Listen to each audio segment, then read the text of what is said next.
And anyway, hopefully today we will debunk some of the misunderstandings and some of the myths that you might have.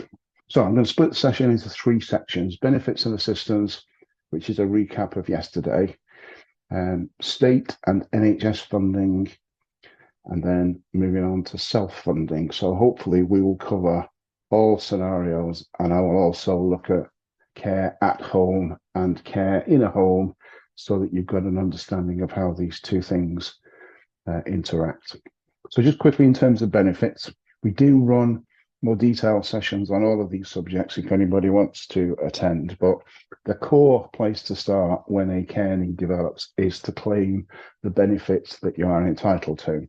And I just have to mention in particular attendance allowance, because based on the calls that come into our helpline, it is the most misunderstood and misclaimed or not claimed benefit that there is. And the reason for that is people mistakenly believe that, number one, it is means tested either based on your savings or based on your income. So can I just make clear that that is not the case? If you have £1 million in the bank, you will still qualify for attendance allowance. The second thing is, mistakenly, you do not have to be attended. You merely have to have the need to be attended. In other words, to have a condition, an illness, a disability that should, under all normal circumstances, require that you get some help. So in actual fact, you can use the money for absolutely anything you want: paying for a taxi, bringing in a cleaner, or just keep it. You don't actually have to spend it on anything. There's no predetermined process. So I meet lots of people on the helpline who think they don't qualify, therefore they don't make the application. And we need to make sure that they do, because the income is £114.60 is the higher rate. That's for people who need help during day and night time, and £76.60 for those people who technically only need help during the day. In other words, they're fairly self-sufficient once they're in bed. It's tax-free, so it's a hugely important benefit to pay for the initial stages of care, and indeed later on, if you find yourself in a care home and self-funding, that benefit will carry on right through. A couple of things just to bear in mind. It's a gateway benefit. In other words, you'll find lots of other benefits are conditional upon a person receiving an attendance allowance. So once you've got that, it can open the door to lots of other benefits as you go through. One thing it isn't for is for temporary problems. So if you're coming out of hospital on a convalescence period, a couple of weeks after you've had an operation, attendance allowance will not be payable. You've got to have the condition that creates your problem for a minimum of 6 months. In other words, it's got to be an ongoing need for help. If you need more information, Age UK have a great fact sheet. You can go onto the attendance allowance website, which gives you a really good introduction to it. The forms can be completed online. They're, like all forms, they're not the friendliest in the world, but they're not the worst. And I would encourage you, if you think you might qualify, it's better to make the application and to be rejected than not to make the application at all, because that might give you an idea as to what the condition might deteriorate. It might not qualify now, but you might do in 3 months' time. Similarly, people often don't remember to claim from the lower rate to the higher rate if their condition deteriorates.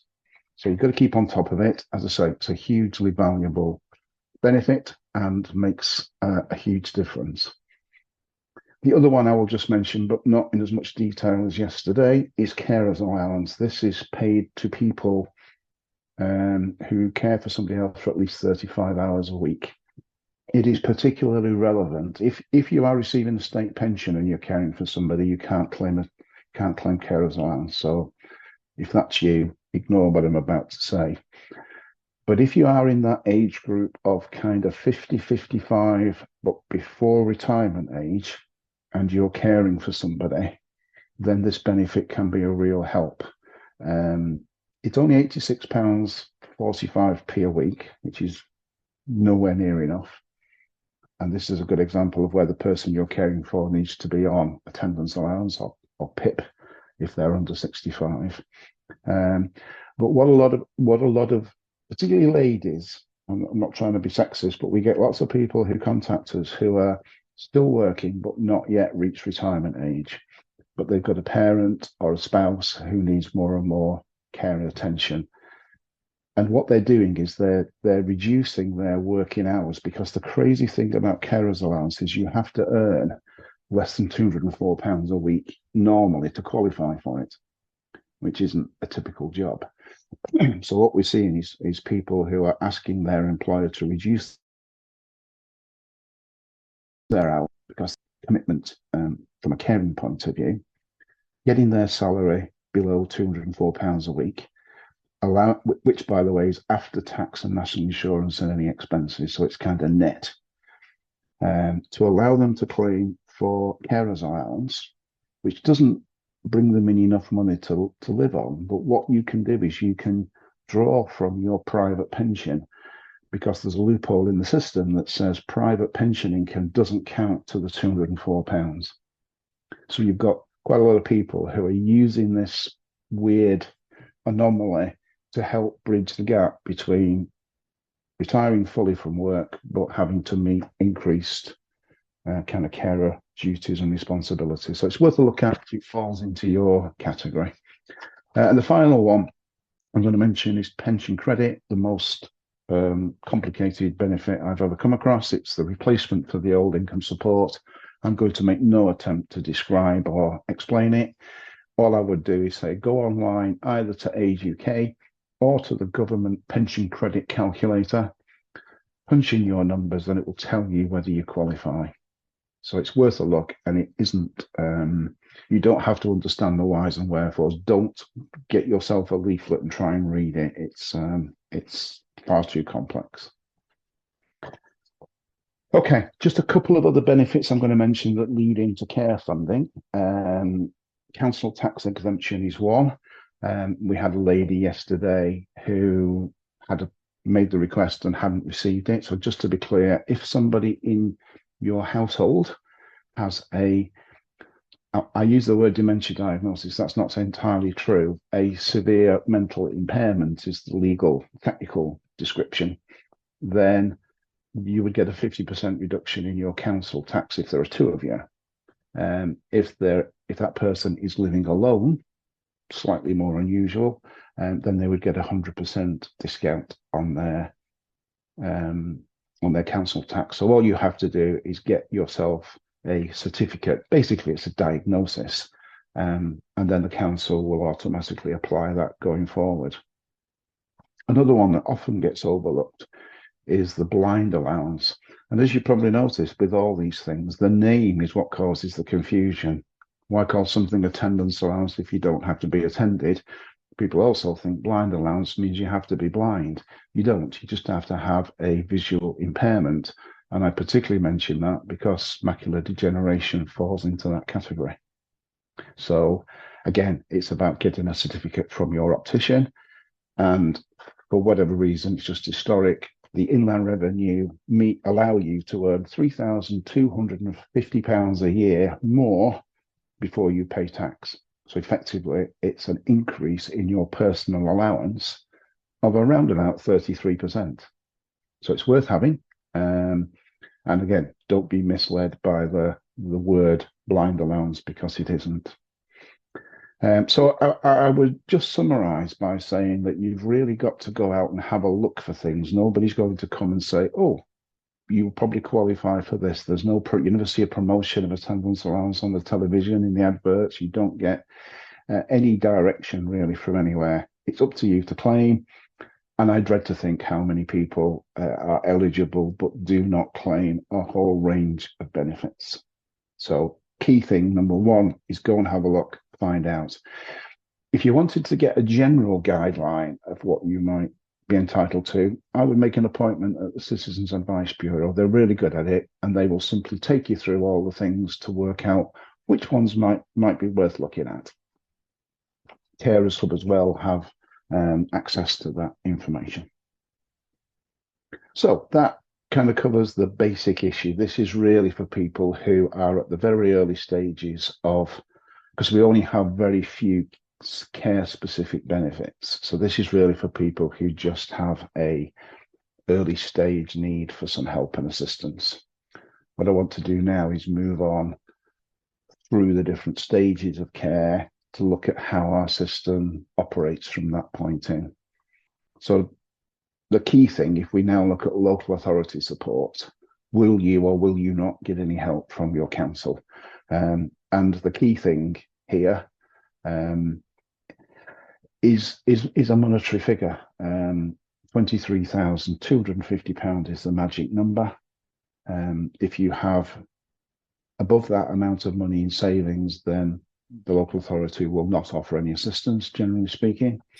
And if you have savings below that figure, then you may have an eligibility. But there is a second threshold further down, 14,250. So there's a degree of banding between those two, which I'll explain in a moment. So the first thing that people ask us when they ring our helpline is, well, what is included in that capital assessment? There are a number of easy things: banks, building societies, shares, bonds, second properties, holiday homes. Those are the items that would count towards that assessment of your capital. And the big one is your house, unless it is exempt. And I'm going to spend some time explaining property exemptions in a moment. But those are the items that will count towards that figure. And it will be the full value of anything that you own in your own name. And it'll be half of anything that you own jointly. So those are the items that will form part of your assessable capital. I then want to just mention a couple of things that are specifically not included. One of them, again, is property if it's subject to the exclusion and the exemption. I'll explain that in a moment. Caravans is a useful one to know, or lodges as they might now be called, or park homes, are generally speaking excluded from the assessment, even though a holiday home is. That generally means a bricks and mortar property. Goods and chattels, things that you might happen to have acquired or possess, even if they have value. And the other big one to bear in mind is life assurance policies. Now, most people think of that as a policy that the mum or dad may have purchased years ago to pay for their funeral. But the generation that are currently going into care were big purchasers of things called with profit bonds. Technically speaking, they're life assurance bonds, and they fall under the category of a life assurance policy, not because they're there to pay out large values on death. They pay usually 0.1% of the value on death, but they bizarrely are included in this life assurance policy. So I meet lots and lots of people who don't know that their husband or their wife, or even they, have money in one of these things, and inadvertently sell it, which is the worst thing you can possibly do, because then it will be back into the category of being included. So if you've got anything that has an insurance company attached to it, Prudential, Scottish Widows, that type of thing, before you do anything, have a really close look and find out if it's one of these. Because you could have £250,000 in it, and it will be excluded from the means test. So a massive, massive issue. In mentioning these things that are included and excluded, I also should mention the concept of deliberate deprivation. Lots of people listen to what I've just said and think, right, I'm going to rush out and buy a life assurance policy so that I won't have my money taken into account. There is an overriding requirement that if you have put money into something simply to gain its exemption, then the local authority can take the view that that was deliberately done to deprive yourself of accessible capital to get more help with your care, and they can say no. They can treat it as being back where it came from. So people ask me all the time, how long can I do these things before I go into care? And the answer is there is no timescale. People mistakenly think 7 years is the rule. That's not the case. That's an inheritance tax rule. But to give you an idea, I have met people in my career over the last 30 years who have made gifts 3 weeks ago or transfers 3 weeks ago, and they've been accepted. And I've had others that were done 24 years ago and they weren't. Excuse me, I've just got a bit of a summer cold that I picked up. So why is that? Because it depends on the motivation and the circumstance. So, for example, if dad has a stroke and then buys a life, even at 65, and buys a life assurance policy the day after, and then needs care in 5 years, there is a reasonable argument for the council to say that stroke caused you to look at this issue. You've realised that these things are exempt and you bought one deliberately. So it's a really contentious argument. We have a separate session on this later on in the year, but it includes all sorts of things, gifts, capital gifts, property gifts. We get lots of people saying, dad's not feeling too well and you may have to go in a care home, but you did always say you wanted to give me £30,000 to help you buy a house, or to his grandson to help him through uni. Got to be really careful if the removal of money is potentially contentious. So just take care. So once you've worked out how much you've got that is counted towards the figure, if you're above 23,250, you will be sent on your way. You'll be dealt with as a self-funder. I'll come to that a little later on. If you're below that figure, then you will be entitled to help from the local authority. But I just want to explain this issue of the two. If your money is between the two figures, 23,250 and 14,250, the system, not the council, I hasten to add, this is a national, all of these things are national. They are not. GCC don't have the option to change any of this. But you are expected to make a contribution towards your care, be that at home or in a care home, because of the savings that you've got between those two figures. And the way it's worked out is they calculate that you have to pay £1 per week towards your care for every £250 of savings that you have between those two figures. So the maths are £9,000 is the difference between those two figures, which consists of 36 batches of £250. So if you had £23,249, which meant you qualify, you would have to pay £36 a week towards your care costs because of your savings. Now, this was originally brought in to represent the interest that you receive on your money.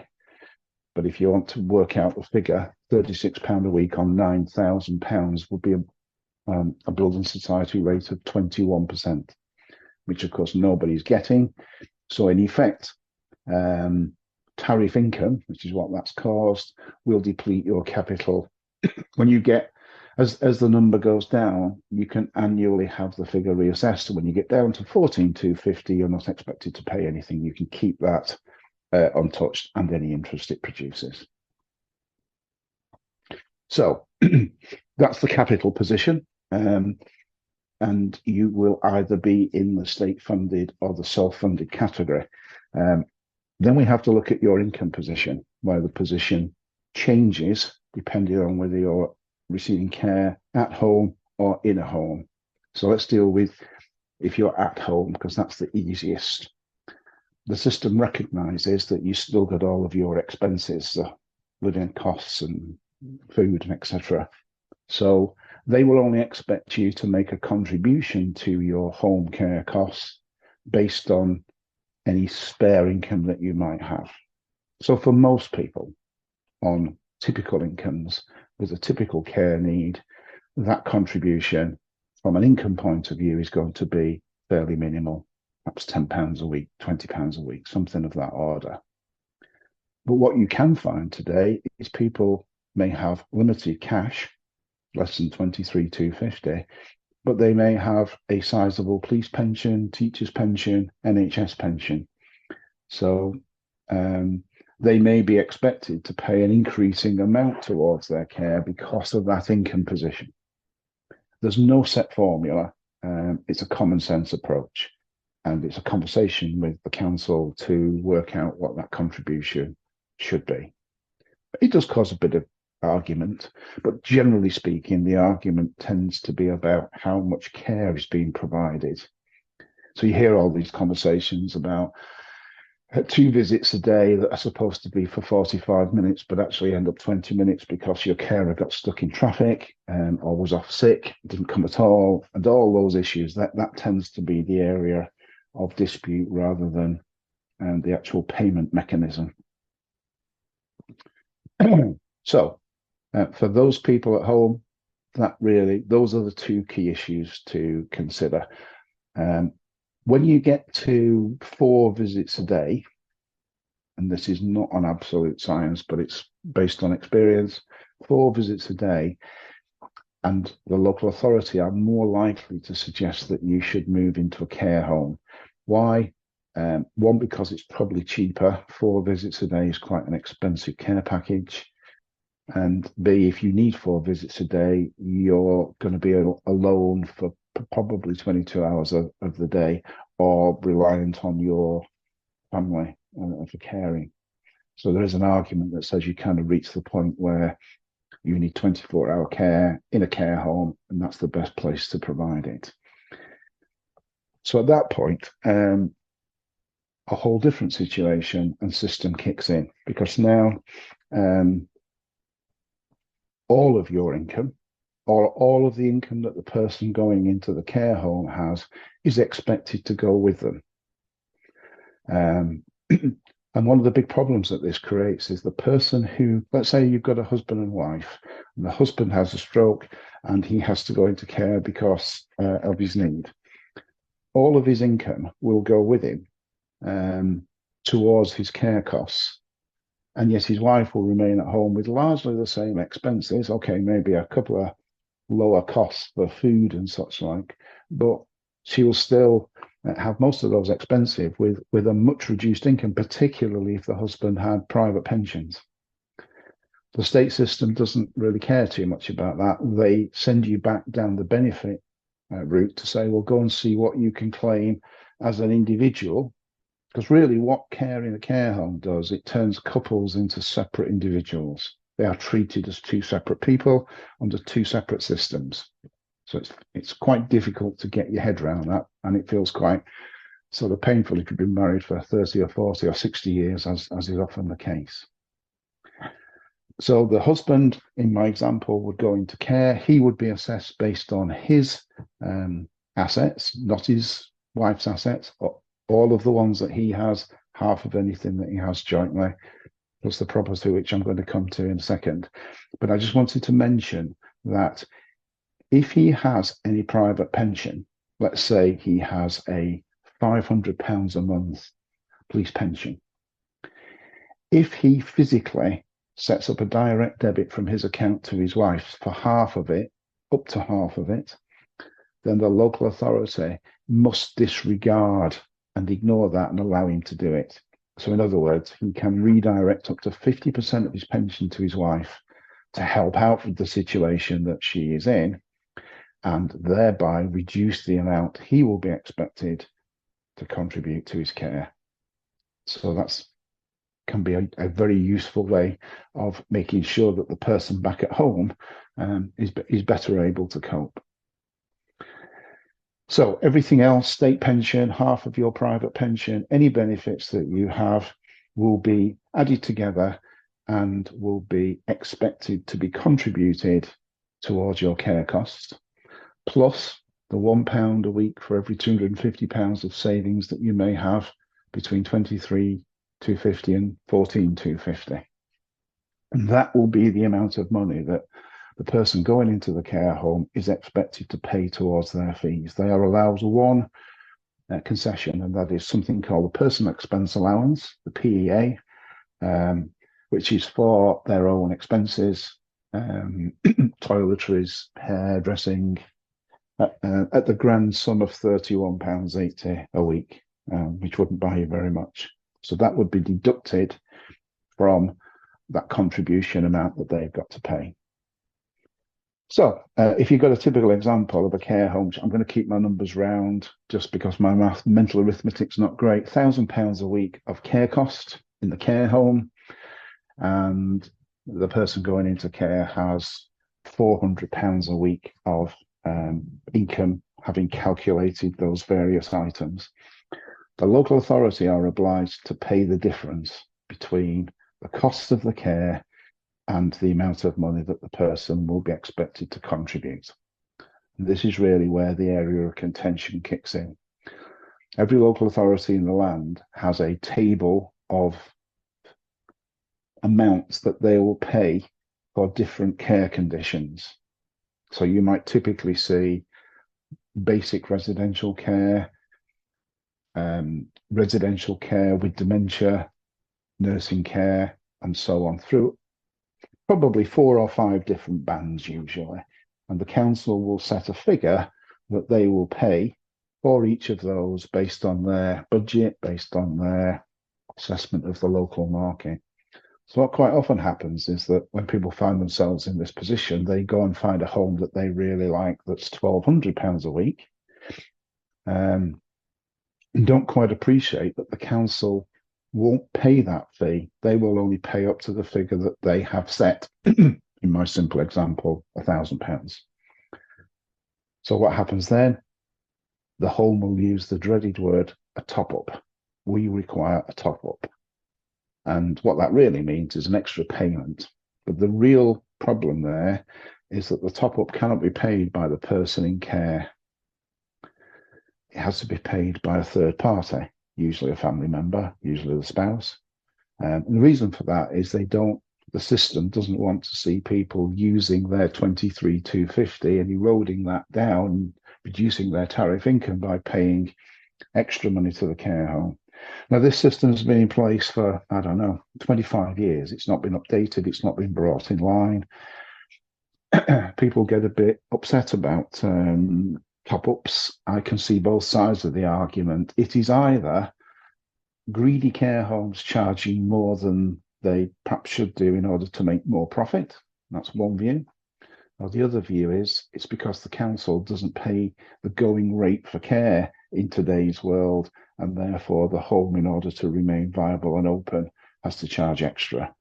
And I'll let you choose which you think that might be. The truth is it's a different answer in every situation. I've met some care homes that are just desperate to keep the doors open, and others that can perhaps be accused of taking advantage. But if you want, I was at a care home 3 weeks ago where they had Sunday lunch with a string quartet on the garden.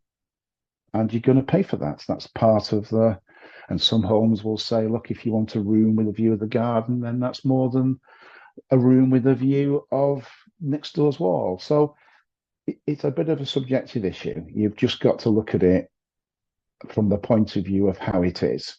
And it's not always true that price equals quality. That's not always the case.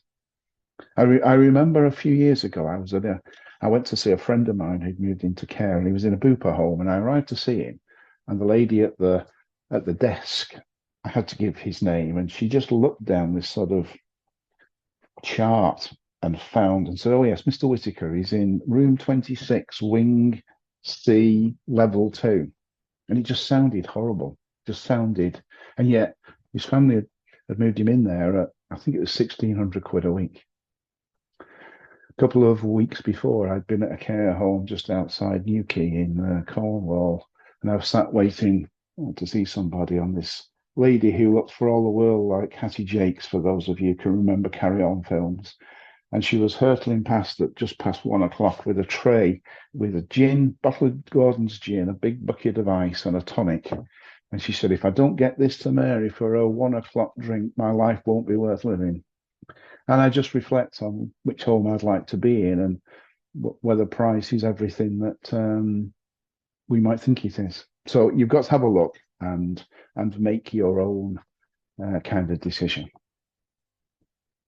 So I've mentioned a couple of times the issue of the house. I'm now going to take you through the circumstances under which the house will or will not be included in that calculation. Because for 99% of people, it is the house that determines whether you're going to be over 23,250. If your share of a house is going to be included in the assessment, then you are going to automatically be over that threshold. And if it's not, it may be that you aren't.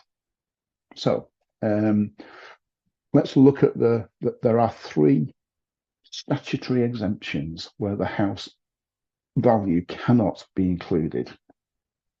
So the first one is if it is occupied by the person who's going into care's spouse or civil partner.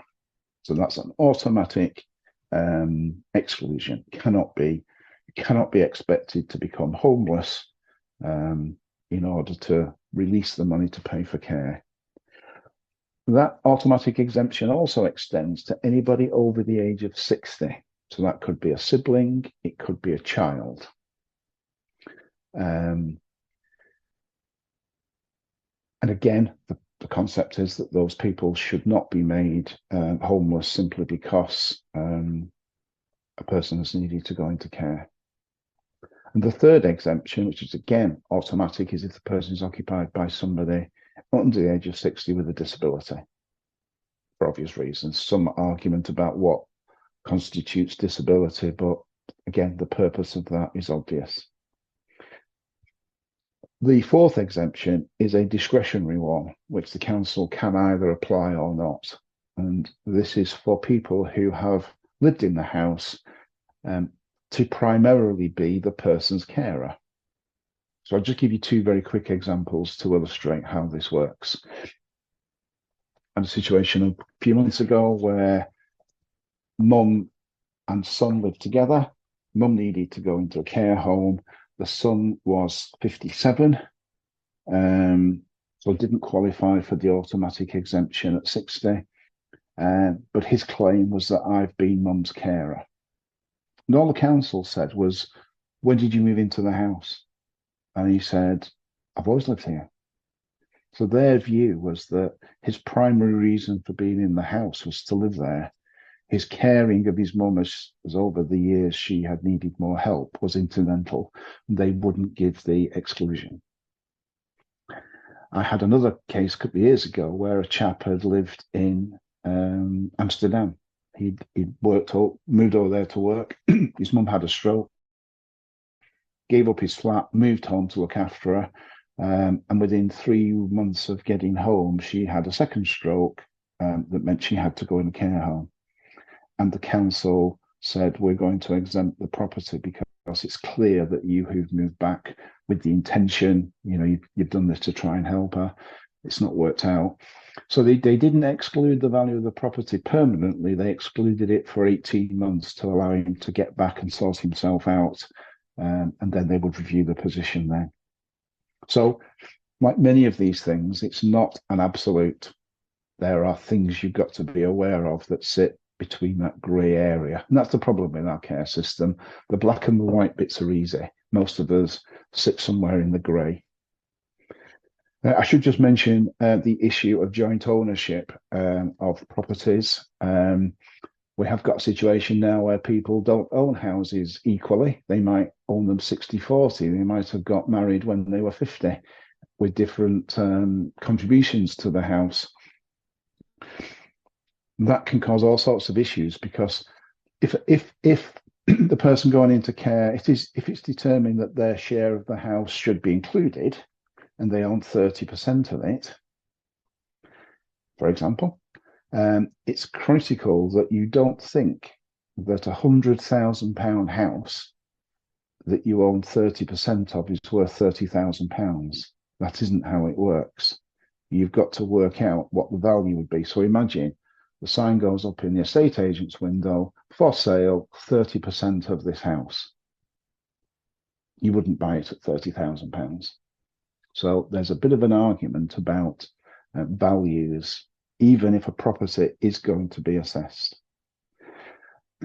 I have to mention transfers, because I do meet people who dad transfers the ownership of the house to the children, basically to avoid paying for care later on, or puts it in trust. I'm not going to cover that today because we could spend an hour on it.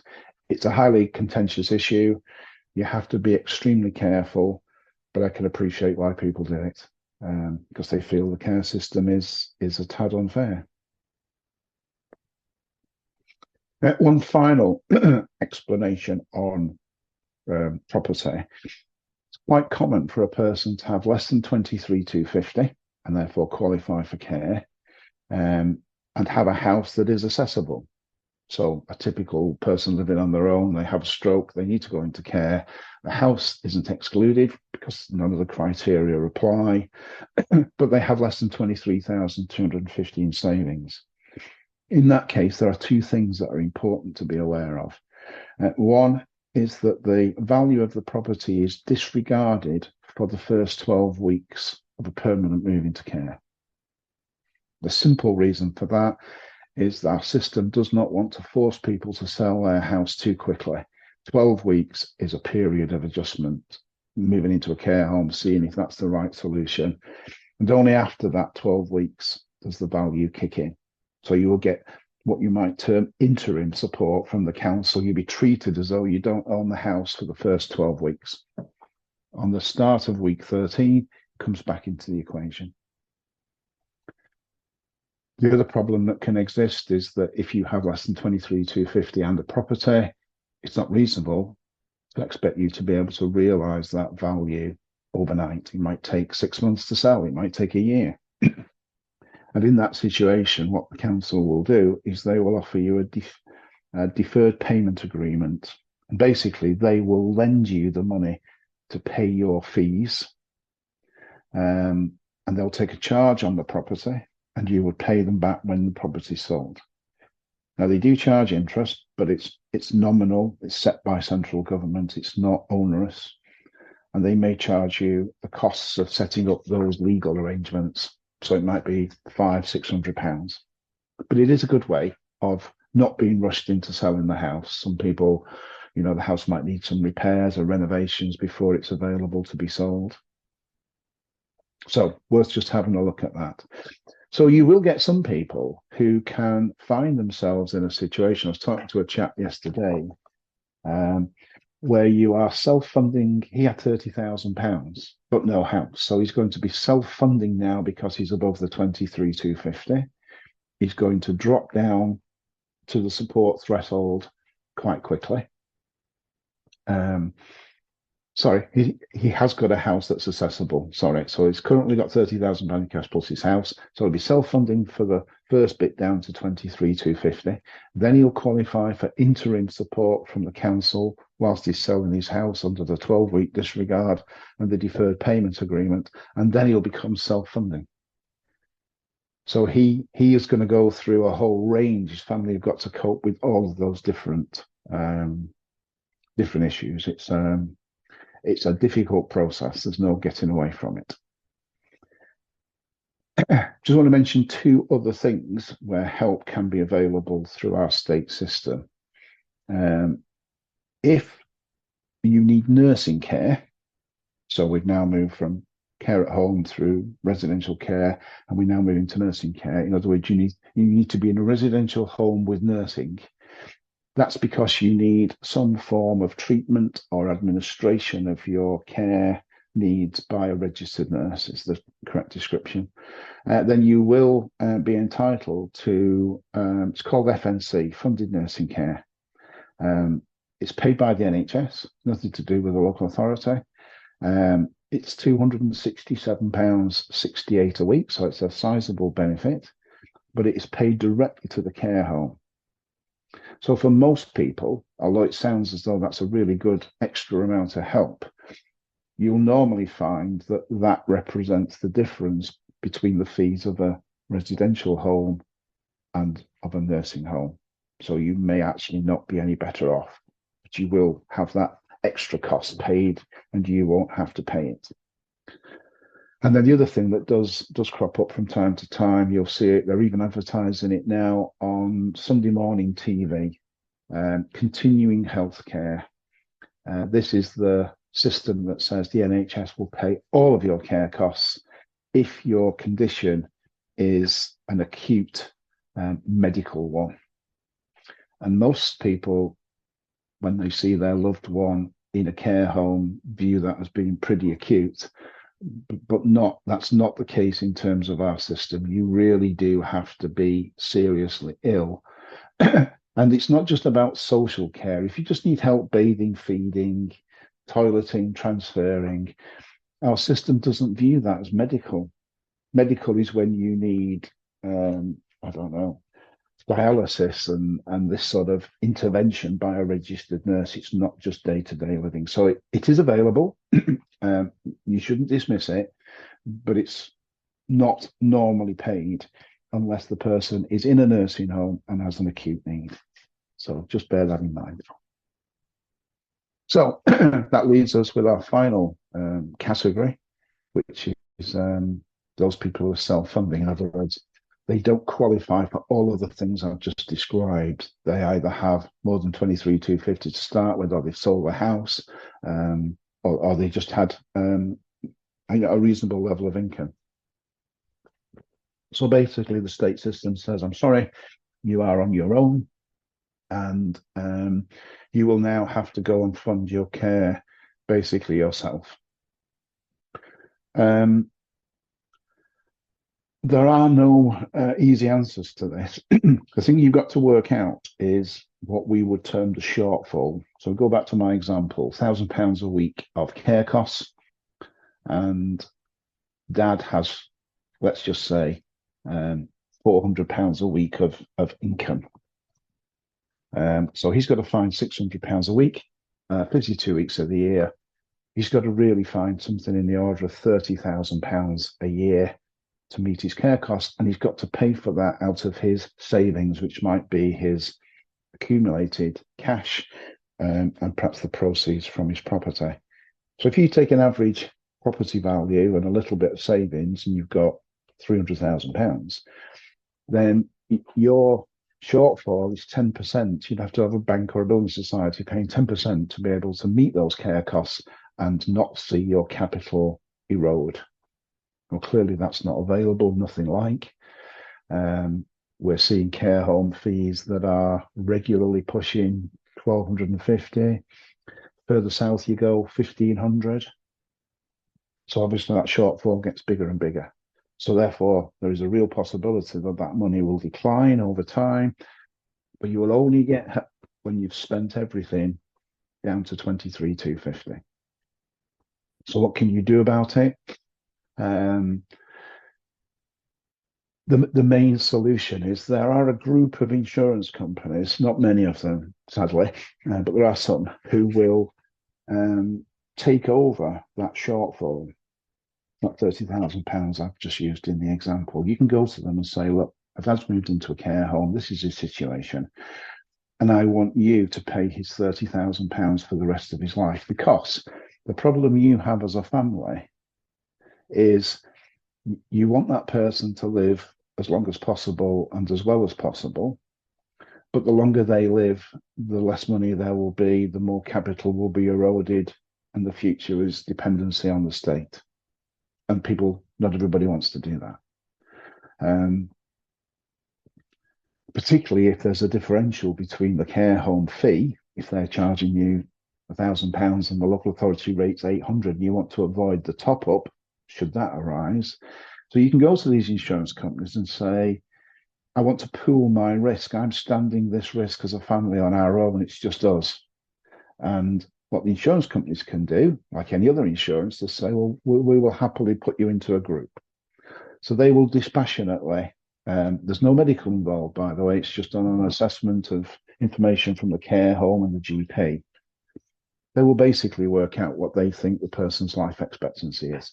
I'll use an example of 3 years. So their view is that you're asking us to pay for 3 years, £30,000 a year. That's 90,000. We need to make a profit because we're an insurance company. We're going to charge you £100,000. You pay that on day one. The person dies after 6 months, then they keep the money. And if they live to be 110, they keep paying out the fees throughout. So what it does is it gives families a chance to secure peace of mind. It also allows the person to secure a minimum inheritance for their family, which might be important. People use these things in ways to help with inheritance tax planning. There are all sorts of things you can do to these schemes. You can have them increasing each year in line with inflation. You can set them so they don't start for the first 2 years, which will massively reduce the cost and reduce the risk. I mean, you have to bear in mind, I'm no fan of insurance companies because their simple premise in life is that they pay out to us all less money than they receive in from us. So you have to go into it with your eyes wide open, and expect that you may well lose out financially. But what you have got is certainty in an extremely uncertain position. So it's not for everybody. The other thing that you do get, which sounds like, I know it sounds horrible, but you are getting an independent person, a professional, will give you an assessment of your loved one's life expectancy, which is very difficult for us to do for obvious reasons. And why would we want to try and do that?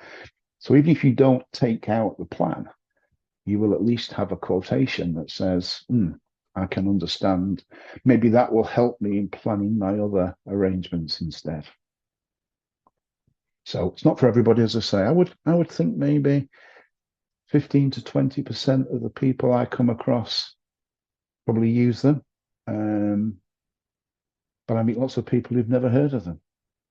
So again, it's about awareness. And that's really where I would kind of end, is to say everything to do with care funding is about knowing all of the options. The right one, there is no right one. The right one will depend entirely on your circumstances and your situation. What you've got to have is the information to make an informed decision. And that's really what we're about, trying to point people through the helpline into the right direction. Now, in terms of where you might get help if you are in this situation, we can help you with all of the things I said in terms of benefits, in terms of the state system. If you were looking at things like the care plan, care annuity to give it its correct title, then that falls into the world of regulated financial advice. And you would need, my advice would be go and find a member of the Society of Later Life Advisors. They're people who are financial advisors, but who have a specialism in this area. So they will be able to help you in getting a quotation, finding out if it works. I would also mention lifetime lawyers. They're the same thing for solicitors. They are quite often ladies who, as well as being solicitors, have decided to specialise in issues of long-term care. So they will be helpful for things like wills, powers of attorney. If there is property issues involved, then great place to get advice. Again, you can Google lifetime lawyers and find those. As with SOLA, you can put in your postcode and it will give you details of members who are close to you, wherever it is you may live, so you can have a look at them and choose somebody that suits. The final thing I'm going to mention is our care reforms. I've had this on my slides for the last 10 years because we've been waiting for them to arrive and they didn't, and now they've been cancelled. But we do have the Care Commission, which is ongoing, not due to report until later this year with its first batch of comments. And then next year, we expect to see more detailed proposals. Then we'll have to wait and see what the government of the day, whoever that may be, thinks about them and whether they're going to implement them, and if so, when. So the simple reality is for most people with a care need today, those reforms, should they ever come through, are unlikely to be helpful. And therefore we have to deal with the system as I've outlined it to you today, which is, I think if you sat somebody down and said, would you like to dream up a care system that will cause the most confusion, they wouldn't have been able to do a much better job than this. So I hope that helps. I hope that's given us all some thoughts and some ideas as to what we can do.